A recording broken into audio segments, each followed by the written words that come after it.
Tarixiy manzilgohlar o'tmish zamonlardan qolgan g'aroyib afsonalarni, go'zal ertaklarni so'ylab beradi. Forish tumani markazidan uncha uzoq bo'lmagan hududda Qoratosh qishlog'idan burilib tog' tomonga dala yo'li bilan kirib boriladigan g'aroyib va antiqa tarixiy ziyoratgoh bor. Bu qadamjo Xo'ja Bog'bon ota deb nomlanadi. Forish tumanini tarixiga e'tibor beradigan bo'lsak, bu So'g' davlatini bitta ro'stoqi, ya'ni Bog'don degan ro'stoq atrofida birlashgan juda ham ko'plab bir-biridan go'zal qishloqlari, go'zal manzarasi bo'lgan bir joy sifatida tarixiy manbalarda e'tirof etilgan. Ayniqsa bu Buyuk Ipak yo'lini bitta tarmog'i Nur yo'li, ya'ni Nurota yo'lini juda ham ancha bir qismini o'z ichiga olgan, qadimiy tarixga boy bo'lgan, bugungi kungacha arxeologik yodgorliklari, umuman arxitektura yodgorliklari, tabiat mo'jizalari bilan bog'liq, misol uchun mana Mojrum archasi butun dunyoga mashhur, saqlab qolgan bir hudud sifatida olishimiz mumkin va mana shunday bir tumanni nima deydi, tarixiga daxldor bo'lgan ziyoratgohlardan biri bu Xo'ja Bog'bon ota ziyoratgohi.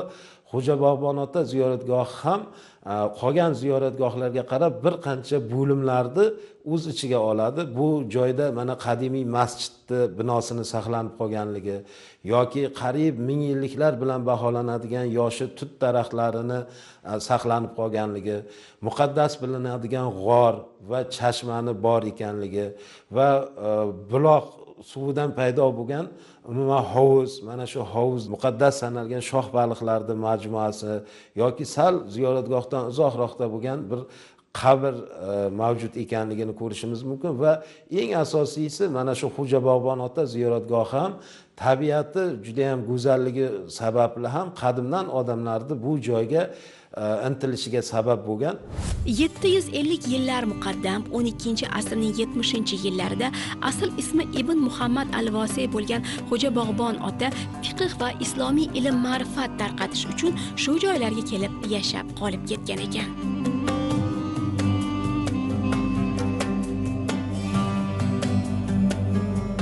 Endi Xo'ja Bog'bon ota shaxsi to'g'risida to'xtaladigan bo'lsak, aslida bu Xo'ja Bog'bon bu taxallus, ya'ni laqab sifatida olishimiz mumkin va bu tadqiqotlarimiz jarayonida bu Xo'ja Bog'bon emas, aslida Xo'ja Bog'don, ya'ni Bog'don xo'jalarini mulki sifatida e'tirof etsak, bu haqiqatga yaqinroq bo'ladi. Ya'ni o'z davrini ilmli, bilimli, mana shu imomlaridan, kerak bo'lsa mana shu hududda bugungi kundagi sud ishlarini, ya'ni qozilik ishlarini amalga oshiradigan bir buyuk shaxsni mulk yeri va qabrlari bilan bog'liq bo'lgan holda vujudga kelgan ziyoratgoh sifatida e'tirof etishimiz mumkin. Xo'ja Bog'bon ota ziyoratgohi Forish tumanining Nurota tog' tizmasining sharqiy qismida joylashgan. Aholi bu yerda doim gavjum va bu yerdagi katta bog' va 1000 yillik tutlarni aholi o'sha Xo'ja Bog'bon ota bilan bog'laydilar. Aytishlaricha, Xo'ja Bog'bon ota mana shu g'orga kirib ketib, qaytib chiqmagan ekan, lekin unga bo'lgan ixlos va insonlarda hanuzgacha qolgan. Alisher Navoiyning Nasoimul Muhabbat asarida ham Xo'ja Bog'bon ota mana shu yerda ko'plab ulug' avliyolarni chaqirib ziyofat bergani, umuman bu hududlarni o'sha bog'roqga aylantirgani haqida ma'lumotlar keltirilgan. Qadimda avliyolar odamlarga o'xshab hashamatli uy-joylar qurishga ro'jo qo'ymagan. O'zi 5 kunlik dunyo bo'lsa, chin uy chin dunyoda bo'ladi deya g'orlarda, yerto'la kapa va o'tovlarda, chaylalarda yashayvergan. Xullas, Xo'ja Bog'bon ota shu yerga kelganida orqasidan uni o'ldirish uchun johil yovlar ham ergashib kelgan ekan. Avliyo ota shu g'orga kirib, yaratgandan najot so'rab iltijo qilgan. Shunda g'or og'zida qalin o'rgimchak to'ri hosil bo'lib, to'ri ichkarisida esa bir musicha paydo bo'lgan. Haligi yovlar yetib kelib qarashsa, g'or og'zida qalin o'rgimchak to'ri, to'r orqasida bir musicha qunishibgina turganmish. Ular qochgan kishi agar shu yerga kirib ketgan bo'lganida, bu o'rgimchak to'ri albatta buzilib ketgan va musicha ham uchib ketgan bo'lar edi deya orqaga qaytib ketgan ekan. Xo'ja Bog'bon nisbasi bilan deymiz yoki taxallusi bilan mashhur bo'lgan shaxs bu real hayotdagi shaxs, ya'ni payg'ambarimiz avlodlari bo'lgan eshonzodalardan o'z davrini ilmli, ham diniy ham dunyoviy ilmlarga ega bo'lgan, mana shu hududlarda imomlik qilgan va qozilik ishlarini amalga oshirgan shaxs deb e'tirof etishimiz haqiqatga to'g'ri keladi. Xo'ja Bog'bon avliyo otaning antiqa bulog'i bor. Yozda ham, qishda ham iliqqina. Keksa tut daraxtlarining yoshi 1000 yildan kam emas. Qurilgan masjid binosiga 200 yildan ortiq vaqt bo'lgan. Bugun bu yerda anchagina obodonchilik ishlari bajarilgan. Ulug' avliyo otaning manzili obod va ko'rkam. Yo'laklar, zinalar, gullar, hovuzlar ziyoratgohga fayz kiritib turibdi. Ziyoratgoh juda ham qadimgi. Xo'ja Bog'bon otani bu yerda katta bog'i bo'lgan. Bog'da o'rik, shaftoli, tut daraxtlari bo'lgan. Hozir ko'rib turganimizdek 1000 yillardan buyon shu yurtimizga, Forish tumaniga guvohlik berib kelayotgan tutlar mavjud. Lekin o'rik, shaftoli daraxtlari qurib ketgan. Sababi shu oldinlari bu yerga qanaqadir diniy maskan sifatida qarab kelishgani uchun ham fuqarolarni, sobiq tuzum vaqtida fuqarolarni, aholini e'tibordan chetda qolgan.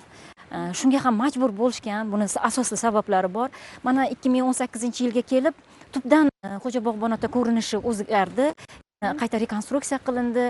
Sayyohlar va mahalliy aholini oqimi ko'paydi. Bu yer turistik sayohat sifatida ro'yxatga olingan. Hozirda ko'rib turganingizdek chiroyli bir maskan, ya'ni ziyoratgohga aylantirilgan. Endi esa xalqimizni, Forish xalqini, chet el sayyohlarini ham e'tiborida nuqtai nazarda turgan bir ziyoratgoh bo'lib yaqqol ko'rinib turibdi. Xo'ja Bog'bon ota u istiqomat qilgan joyning, ya'ni qadamjoning yuqori qismida dafn etilgan.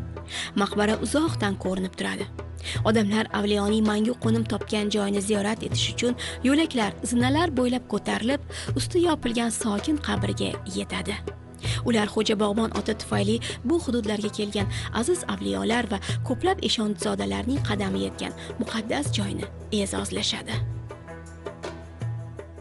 Mana shu joyni umuman ekologik holatini asrlar davomida o'zgarmasdan saqlanib qolinishiga, mana buloqda aytamizmi yoki hovuzda aytamizmi, hovuzdagi baliqlarda saqlanib qolganligi, umuman daraxtlarga ziyon yetkazilmaganligini sababi bu joyni odamlar qadimdan muqaddas deb bilganligi uchun bunga ziyon yetkazish mumkin emas degan bir taqiq natijasida saqlanib kelganligini va insonlar mana shu joyga kelib qaysidir bir ma'noda ruhiy taskin topishi, tabiat bilan mana shu ulug' insonlarni to'g'risidagi fikrlarda uyg'unlashib ketgani insonlarga ruhiy oziqa olishi va ularni qaysi bir ma'noda niyatlari Allohga iltijo qilgan niyatlari amalga oshganligini, kasalliklardan forig' bo'lishiga sabab sifatida ko'rsatish mumkin. Qadimiy va boy tarixga ega forishliklar yarim o'troq hayot kechirib, sug'orma dehqonchilik, chorvachilik bilan shug'ullangan. Ular azaldan o'zlari amalga oshirgan urf-odatlarni tez-tez o'zgartirmaslikka moyilligi bilan ajralib turadi. Shuning uchun bobolardan, momolardan meros bo'lgan an'analar, qadriyatlar, odatlar, hatto uy tutumi bugungi kunda ham yaxshi saqlanib qolingan. Forish tumani Jizzax viloyatining eng chekka va eng katta, eng tarqoq hududlaridan biri hisoblanadi. Bizning Forish tumanimiz 2000 yildan ziyodroq tarixga ega. Asosan Forish tumanida chorvachilik rivojlangan bo'lgan dastlab. Hozirga kelib, keyinchalik dehqonchilik ham rivojlangan. Tumanimizda ko'p millatli xalqlar yashashadi. O'zi e'tibor bergan bo'lsangiz, Jizzaxdan kirib kelishda Forish tumani kafta ko'rinib turadi, adirliklardan, tog'liklardan iborat. Shu bilan bir qatorda Forish tumanida ko'l ham joylashgan. Bu Aydar ko'li deb nomlanadi. Tumanimizning nomidan kelib chiqadigan bo'lsak, bu tarixga bog'lab aytadigan bo'lsam, Forish, ya'ni porish degan so'zdan kelib chiqilib, ilk qadam, bu qutlug' qadam degan ma'nolarni anglatadi. Forishda boyaga aytganimdek, chorvachilik rivojlangan bo'lib, hozirgacha bu an'analar, urf-odatlar bizning xalqimizda saqlanib qolgan. Buni uy ro'zg'or anjomlarimizdan ham ko'rishimiz mumkin. Chunki chekka hududlarda ko'proq saqlangan, lekin shunga qaramasdan tuman markazlarida ham, oilalarda bu ro'zg'or buyumlarini uchratish mumkin. Hozirgi davrga ham kelganda zamonaviy oshxona anjomlari bo'lsa-da, lekin bizning xalqimiz shu ota-bobolarimiz ishlatib kelishgan anjomlardan kengroq foydalanib kelishmoqchi. Chunki tarixga bog'laydigan bo'lsak, buni hammasi tabiiy mahsulotlar hisoblanadi. Onalarimizdan, buvlarimizdan bizlarga meros bo'lib kelayotgan an'anamizni unutmasligimiz va kelajak avlodga yetkazish niyatida ham bu urf-odatlarni o'zimizda kengroq saqlab kelmoqdamiz. Xalqimiz o'zini tabiiy, haqiqiy mehnati bilan yetishtirgan tokidan oladigan uzumidan mayiz tayyorlaydi. Keyin tumanimizda juda ko'p tutlar ekiladi. Bu tutlar ichida navli tutlar bo'ladi. Navli tutlar, ya'ni payvat tutlar deyiladi. Payvat tutlardan tayyorlangan tut mayizlar yoki g'o'lang o'rik degan nom bor. O'sha g'o'lang o'rikdan tayyorlangan mana bunday turshaklarimiz bor. Xalqimiz eng avvalo o'zini turmush darajasini yaxshilash uchun eng avvalo uyidan chiqqan narsalarni o'zlarini mehnat bilan band qilib, o'zidan ortganlarini Osmonsoy bozorimizda sotadi. Qadim zamonlardan tumanimizda o'z navbatda tojik, o'zbek, qirg'iz millati yashaydi. Ular bir-biriga qondosh bo'lib ketgan, jondosh bo'lib ketgan, quda andachiliklari bor ularni. Har birini o'ziga xos urf-odatlari bo'lsa-da, yagona forish urf-odatlariga ular bo'ysunishadilar. Bo'ysunish bilan birgalikda mana kiyimlarimizda, yurish-turishimizda, madaniyatimizda, eng avvalo shijoatimizda har birimizni o'ziga xos o'rinlarimiz bor. Bizda eng qiziqarli milliy o'yinlar o'tkaziladi. Masalan, ko'pkar xalq o'yinlari o'tkaziladi. Yoki bo'lmasa biz aytishimiz mumkinki, qizlarimiz chekim tosh o'ynaydi. O'zimiz qirlarga chiqib yalpizlar teramiz, milliy taomlar tayyorlaymiz, pichak, mazza qilib qo'shiqlar aytamiz. Forish tumanini umuman yurtimizdagi hamma etnografik makonlarda oladigan bo'lsak, kichik hududlarda o'ziga xosligi, lokal xususiyatlari ko'zga tashlanadi. Xususan Jizzax vohasidagi mana shu Forish tumanida yashaydigan o'zbeklar, tojiklarni uyg'un holatda bir-biri bilan asrlar davomida yonma-yon yashab kelayotganligini ko'rishimiz mumkin va Forishni o'zida ham umum o'zbek madaniyatiga xos jihatlar bilan bir qatorda ularning madaniyatida lokal xususiyatlar ham bor. Bu albatta shu Forish hududida yashaydigan odamlarni xo'jaligi bilan, turmush tarzi bilan bevosita uyg'unlashib ketgan, tabiiy joylashuvi bilan bog'liq holatda vujudga kelganligini ko'rishimiz mumkin. Forish tumanida uy-joy qurilishi ham o'zgacha. Misol uchun toshlar ko'pligi uchun ko'proq uy-joy qurilishida mana shu toshlardan foydalanganligini yoki asosiy xo'jaligi chorvachilik bilan bog'liq bo'lganligi uchun ularning taomlarida, umuman faoliyatida mana shu chorva bilan bog'liq bo'lgan mahsulotlarni ko'proq ishlatilishini ko'rishimiz mumkin. Yoki ba'zi bir hududlari borki, ularda uy hunarmandchiligi juda ham rivojlangan va bugungi kungacha saqlanib kelyapti. Bu hunarmandchilikda gilamchilikda olamizmi yoki boshqa uy ro'zg'orga kerak bo'ladigan ashyolar, uy ro'zg'or buyumlari qadimdan uy xo'jaligida o'zlari uchun o'zlari bozorga chiqarib sotish uchun emas, uy ro'zg'orga, kundalikka kerak bo'ladigan buyumlarni o'zlari yasab olishga intilishlar bo'lgan va hanuzgacha mana shu jarayon saqlanib kelayotganligini ko'rishimiz mumkin. Bahor kelishi bilan yurtimizning har bir bo'shasida bahoriy taomlar tayyorlanishi urfga aylangan. Qishdan chiqqan tanaga momolarimiz ta'biri bilan aytganda, ilik uzildi mahalda yangi chiqqan ko'katlardan taom tayyorlanadi. Bekalarimizdan anchagina mehnat talab qilsa-da, ammo forijlik ayollar oilasi, mehmonlari uchun tanga quvvat bag'ishlovchi yeguliklarni bajonidil pishirishadi. Bu taom ho'kiz tili degan taom, kurtuk degan oti bor. Buni asli cho'llarda cho'ponlarimiz tog'-tog'larda yoyib ana qilishdan qiynalib, shunday tez ovqatni o'rganganda ho'kiz tili deb nom qo'ygan bunga. Xamir yoyilmaydi. Xamirni mana shunday ishlarga keltirib olib, kesib mana bunday yassilab pishiradi buni. Xamirimiz qarang, filga o'xshaydi-da mana.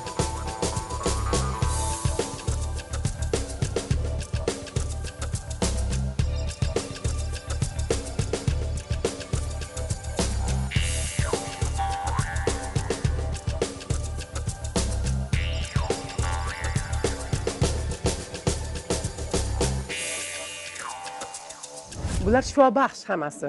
Talqonlarni ko'rganman, lekin olmadan talqon olinish birinchi marta. Faqat Forishga xosmi? Albatta, bu forijimizga xos narsa. Bu biz mana shu ota-bobolarimizdan qolgan. Bizlar ham kichkinaligimizda enalarimiz o'rgatishgan bu narsalarni, o'shandan biz mana avloddan avlodga o'tib kelib, bularni juda ham mana urfga kirganda har sevib iste'mol qilamiz. Bular ham ming dardga davo. Mana shu taomimizni hech bir o'lkadan topmaysiz. Bu forish tumanidan topasiz buni. Buni nomi tatran deb ataladi. Buni yerdan kavlab olamizda. O'simlik bu. O'simlik bu.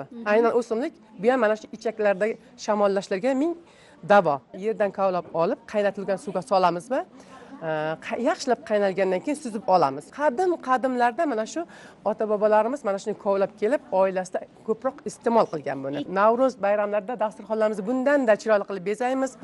Forijliklarning milliy kiyimi, xonadonida ishlatiladigan matoli buyumlari, iqlimi, sharoiti va albatta didi, go'zallik va nafosatidan kelib chiqib shakllangan. Bu liboslarning davrlar mobaynida o'zgarmay kelayotgani qadimiyligidan darak. Forijga xos milliy liboslarimizni asosiysi mana shu choponlar bo'ladi. Asosan birinchi paytlarda gul paxtalardan qilingan choponlar, hozirgi vaqtga kelib zamonaviylashtirilgan keyin mana yoqali choponlar forijda.